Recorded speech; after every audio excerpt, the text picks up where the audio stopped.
आज का जो मीडिया ब्रीफ है वो कल के एक हमारे ऑपरेशन के रिगार्डिंग है।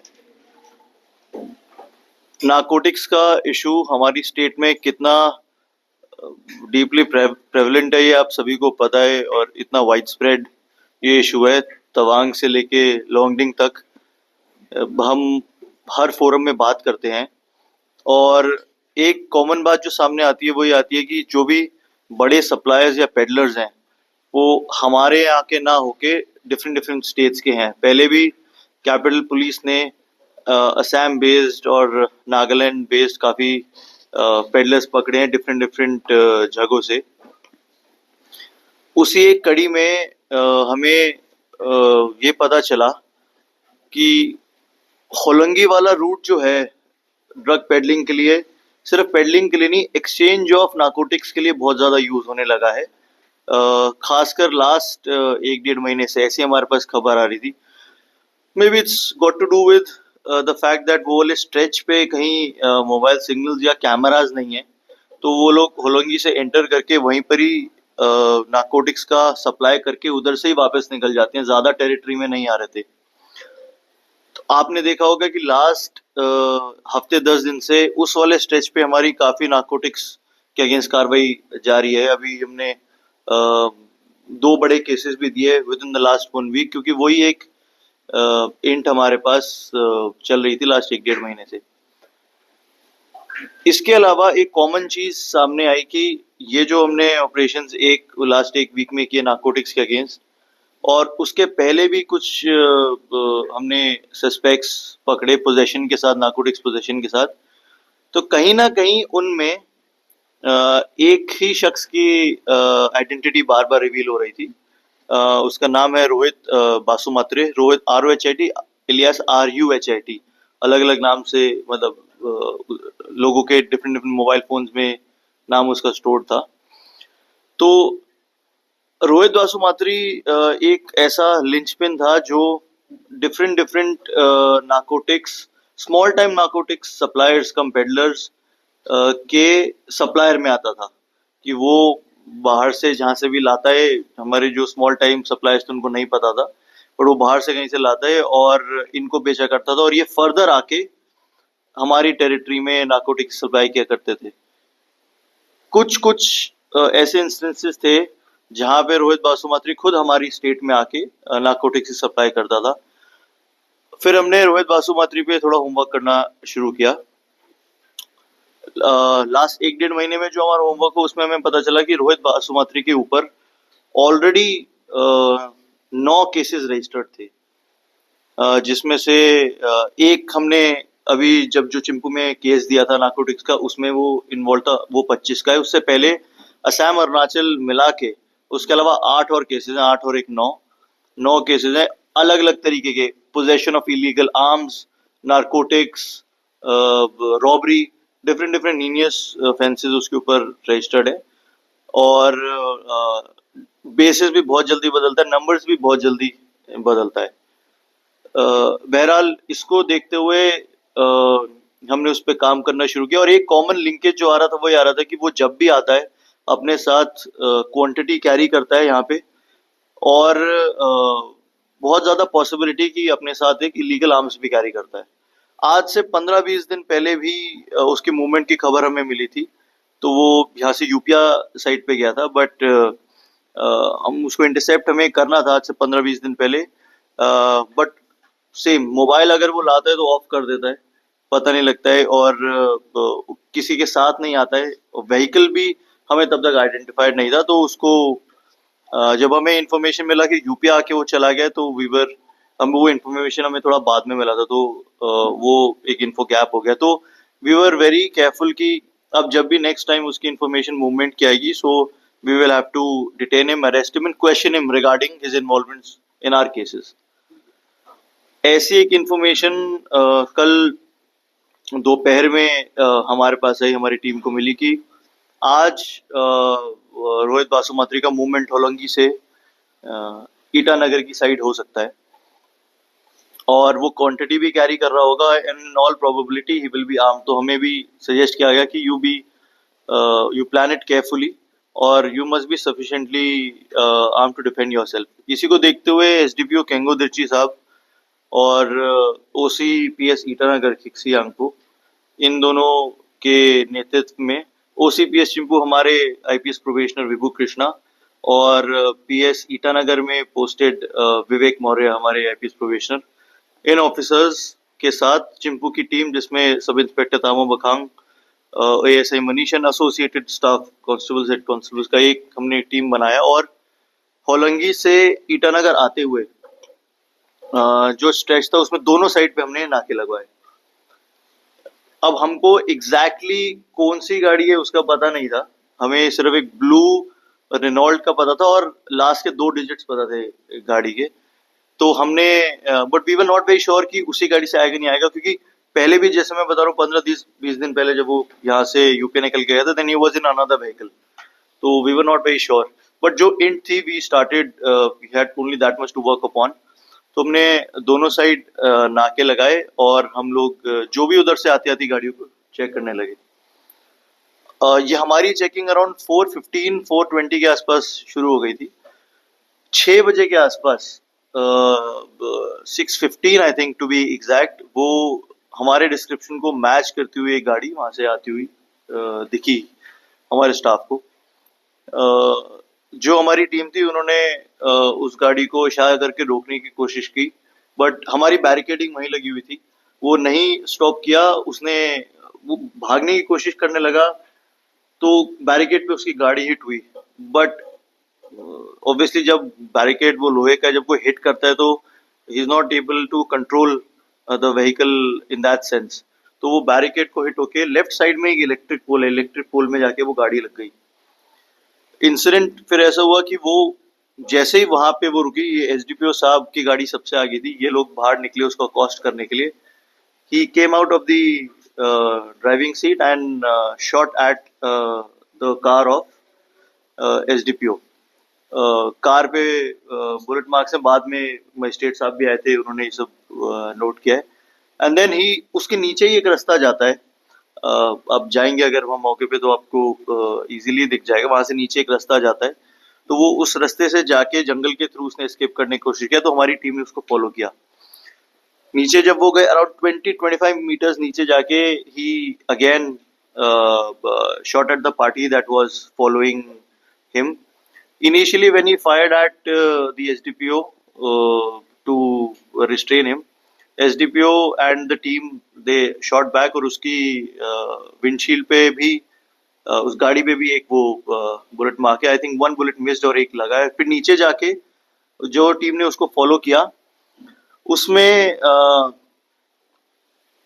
उसको अकॉस्ट, वो बहुत बारिश शुरू हो गई थी, बहुत स्लिपरी रास्ता था, तो जैसे नीचे गया उसने पीछे मुड़ के couple of more fires he made, जिसमें से 2 फायर जो सबसे आगे हमारी टीम का मेंबर था सब इंस्पेक्टर तामो बखांग था, तो they were all armed and having BPE jackets because int पहले से थी, तो fired a couple of bullets, उसमें से 2 bullets तामो बखांग के बीपी जैकेट पे लगी और उसके अंदर यहाँ पे 2 abrasions हो गए हैं, तो he is also in the आर्किमेशन राइट नाउ।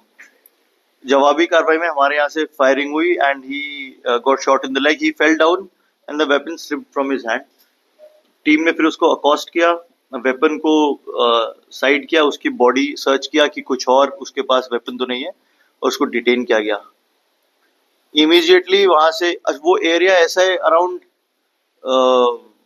होलंगी वाला स्ट्रेच आप जानते ही हैं जितना है, उसमें सिग्नल भी नहीं आता है, तो SDPO had to come out of that area towards Chimpu. जैसे SDPO बाहर आए, then he informed the control room and I also got the information. Hospital भी इंफॉर्मेशन गया और हॉस्पिटल से एक एम्बुलेंस आई, एम्बुलेंस आके जितने भी हमारी पुलिस पार्टी के सब इंस्पेक्टर तामो बखांग और एएसआई मनीष को उसको अकॉस्ट करने के टाइम पे बॉडी पे ऑपरेशन हुए हैं, तो उन दोनों को और जो अक्यूज है उनको एम्बुलेंस में बिठा के वहां से ले जाया गया।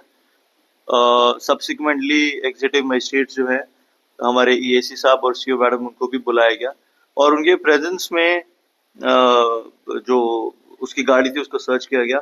डिग्गी के नीचे एक कैविटी बना रखी थी, उस कैविटी के अंदर I think one and a half soap cases of probable brown sugar narcotics वहाँ से भी recover हुआ है. All these activities have been videographed. And उसके बाद अभी उनको हॉस्पिटल ले गया और हमारा जो एएसआई मनीष है, he is been discharge now. Tamo Bakhang is still in the hospital. He is undergoing a CT scan for trace of any further injuries, and the accused is also in the hospital right now. I think he'll be undergoing an orthopedic procedure maybe sometime soon. वहां से आने के बाद SDPO साहब recounted the whole incident and उनके complaint पे a case has been registered and the case has been endorsed to Inspector Reena Sonam, who is outside that police station for an impartial investigation. Thank you so much.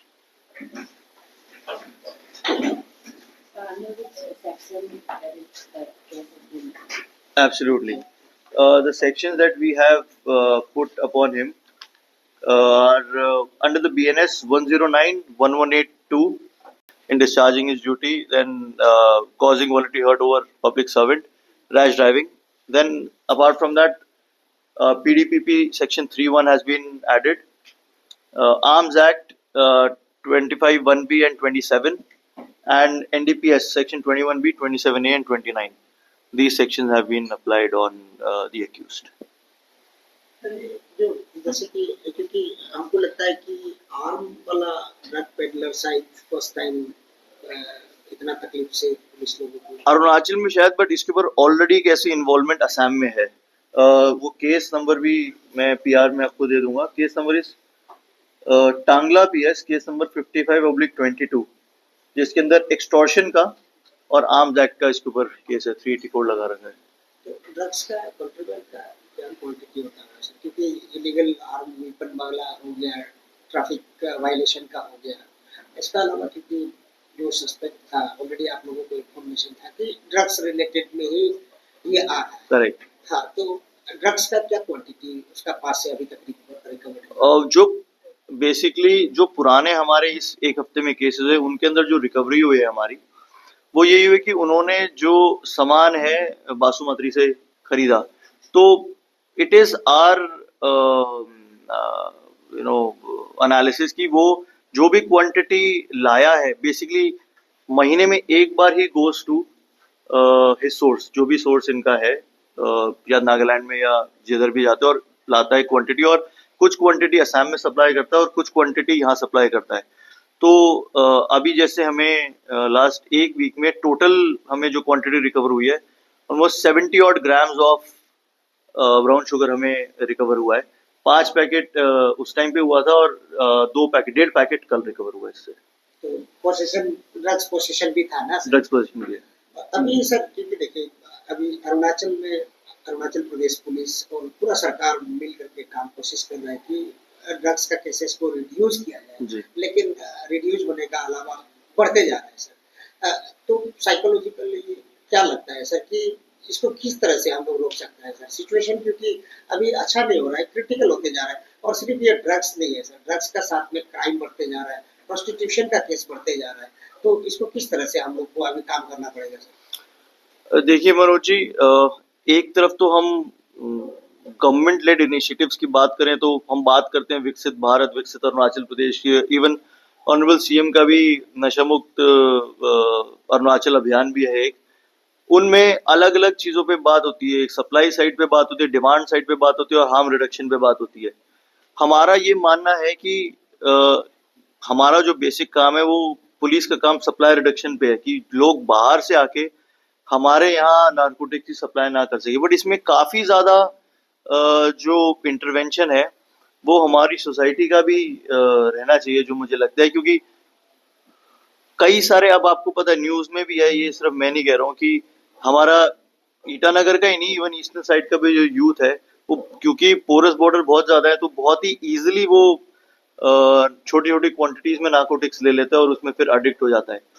I think इसका कोई one solution नहीं है, ना ही हम अकेले, ना ही कोई भी और इंस्टीट्यूशन अकेले इसमें कर सकता है. तीनों चीजों पे, सप्लाई पे, डिमांड पे, हार्म रिडक्शन पे, जो लगातार काम होता आ रहा है उस पर करना चाहिए. But yes, you right, it's a very tough battle. एक चीज और थोड़ा सा जानना था, क्योंकि हम लोग कंटिन्यू अरुणाचल प्रदेश पुलिस जो है जंग छेड़ के रखा है ड्रग्स का अगेंस्ट में. जी. क्या लगता है कि क्या फिगर पहले से ये साल भर में अभी 3 महीना हुआ है सर, फिगर बढ़ा है ना घटा है? और यदि आपको लगता है कि पिछला साल को कंपेयर करने में अभी ये 3 महीना में फिगर जो बहुत ज्यादा बढ़ गया, क्वांटिटी भी इतना रिकवर हुआ और केसेस भी इतना रजिस्टर हुआ है, क्या क्या फिगर एनालिसिस करना है सर? मनोज जी, डॉन 2.0 हमने शुरू किया था लास्ट ईयर दिसंबर में ही. सो कितना फ्लो बढ़ गया है वो कहना मुश्किल है, लेकिन हमारी रिकवरीज बहुत ज्यादा हुई हैं इस साल लास्ट ईयर के हिसाब से. अब ये 3 months ऑन 3 months का अगर हम कंपैरिजन करें तो मैं बता सकता हूँ कि last January to March let's say और इस जनवरी टू मार्च में हमारा सीजर भी ज्यादा है, लोग भी अरेस्टेड है और पेडलर्स पे अब ज्यादा ध्यान है ना कि यूजर्स पे. बेसिकली चेंज 2.0 में हमने वही किया है कि पहले हम यूजर्स पे छोटे मोटे केसेस देके भी उनको भी हम वीन आउट करने की कोशिश करते हैं, वो अभी भी चल रहा है. But now the focus is turn more towards peddlers, जो हमारे से बाहर के जितने सप्लायर्स हैं या पेडलर्स हैं उन पे अब हमारा ज्यादा फोकस है. ईटानगर पुलिस कल एक मैसेज तो दे दिया लगता है कि ड्रग्स वाला लोगों का ये हाल होगा. क्लियर क्या मैसेज दे रहे हैं सर आप? देखिए पूरा यंग ब्रिगेड आप लोग हैं यहाँ पर. बेसिकली मनोज जी, हमारा ये मैसेज सिर्फ ड्रग पेडलर्स के अगेंस्ट नहीं था, हमारा कोई इंटेंट भी इस तरीके का मैसेज देने का नहीं था. बट हम जो कहना चाहते हैं वो ये है कि अगर बाहर से कोई एंटिटी आके हमारे यहाँ पे नारकोटिक्स या किसी भी तरीके का जो नशा है फैलाना चाहता है और आता है और आर्म्ड आता है, जैसे पुराने भी केसेस हैं, आता है आर्म्ड आता है और हमारे ऊपर या हमारी पॉपुलेशन के ऊपर उस आर्म को यूज करने से पीछे नहीं हटता है अगर, then we are very well prepared to take evasive action first, then defensive action and to immobilize him.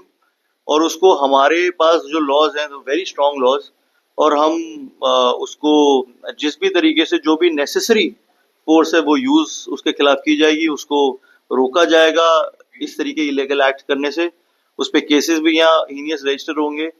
और उसके अलावा हमारा फोकस अब आप देख रहे हैं कि सिर्फ केसेस रजिस्ट्रेशन में, अब हम कन्विक्शन की तरफ जाने की कोशिश कर रहे हैं. अभी आपने देखा कि लास्ट वीक ही एक 2008 का एक केस है, आपको सभी को पता है, मैं रिपीट नहीं करना चाहूंगा, आकाशदीप मर्डर जो केस है उसमें हम एक कन्विक्शन लेके आए लास्ट तक फॉलो करके. तो अब हमारा इंटेंट यही है कि जो जिस तरीके का क्रिमिनल है, उस जिस तरीके का उसका क्रिमिनल इंटेंट है, जैसा वो क्रिमिनल इंटेंट दिखाएगा, प्रोपोर्शनेट पुलिस का रिस्पॉन्स उसके अगेंस्ट होगा. हम यही मैसेज देना चाहते हैं. हमारा दोनों ब्रेव सिपाही जिसको गोली लगा, अभी क्या कंडीशन है सर, अभी कैसा है? जो एएसआई मनीष है वो स्ट्रगल में, उनको जो ब्रूजेस हुए हैं, now he is out of danger, वो तो बाहर है, he is been discharge. But sub inspector Tamo Bagang is still in the hospital, उनको चेस्ट पे bruises and he is having associated symptoms of stress and anxiety. वो अभी सीटी स्कैन उन्हीं का हो रहा है because it happened very suddenly. तो दो मेंटली लोग सोच के जाते हैं, प्रिपेयर होते हैं, but obviously we all know it's not a movie कि लोगों को लगता है कि जाके आना ये सब मतलब बहुत ही ज्यादा स्मूथ रहता है. But he is undergoing scan and then after when he comes out, then we will have a long debriefing session also with him. I just want to know, where all of the policemen who were there on the duty were left to? Everybody. जो भी हमारे वहाँ team था, नाके पे जो हमने traffic monitor करने के लिए जो टीम लगाया था वो क्योंकि बहुत दूर था, उनको छोड़ के, जो एक चिंपू चेक गेट पर, एक होलंगी के पास में, बट जो जिस चेक गेट पे जो हमने एक टेम्पररी बैरिकेडिंग किया था, everybody was wearing bulletproof jackets. जी जी.